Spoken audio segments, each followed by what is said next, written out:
Well, the class of 1970 from Howard High School is inviting you out to their black and white jazz brunch, all to help out a very good cause to help current students go to college.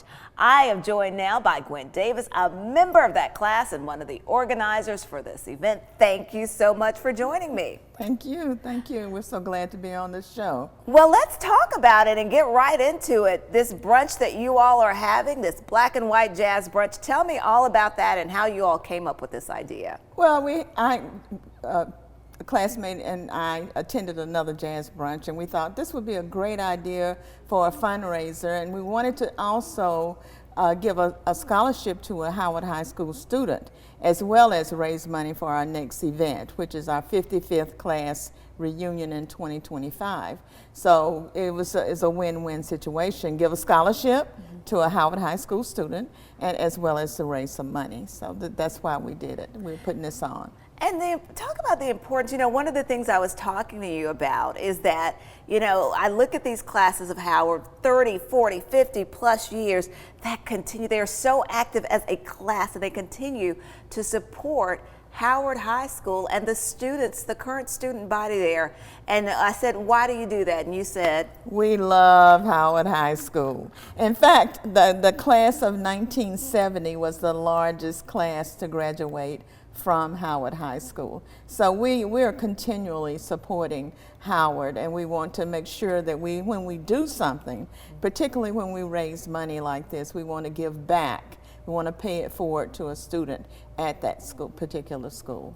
Now, Howard has changed a lot since you graduated and something. Right. And, a lot of, but you all continue to want to instill a sense of pride in the students who attend Howard High School. Yes. Yeah, it's the racial composition obviously has changed, but it's still Howard. It's still our school. When I pass by there, and it's it's a rare thing, I still have when I pass by there, it's my high school. That's where I graduated. And I think that most people who graduated from there have that. When I graduated in 1970, there was basically 2 high schools that we graduated from. We could go anywhere by that time, but basically there was 2, Howard and Riverside. So I think that the people who graduated from those 2 schools really have a sense of, that's my school. And is it also because of the generation that a lot of you all are from this point, honestly, when you think about that? Right. And, you look at like the culture back then, and just like you said, you instill that pride because you're like, this is where maybe I couldn't go to other schools at that time, but this is where I went to school. And and the experience and the pride that they instilled in you. I mean, when you think about it, we had so many symbolic things that you can go back to, like the Marching 100. There's no more Marching 100.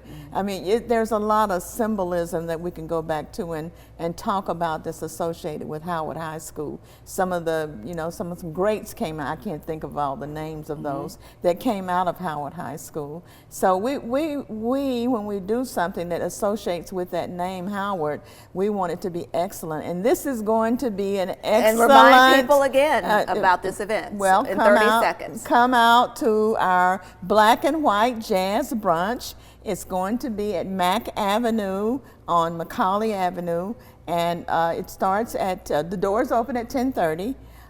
It starts at 11 o'clock. I think you have the flyer up there. Yes, we sure do. Christy Rashid is our class reunion president. Colleen Cannon is our class reunion activity chair. The tickets are on sale. Come out, have fun. Thomas Bumpus and Friends will be our guest musician. Okay, so come on out. We want to invite everyone out. Gwen Davis, thanks so much. Thank you.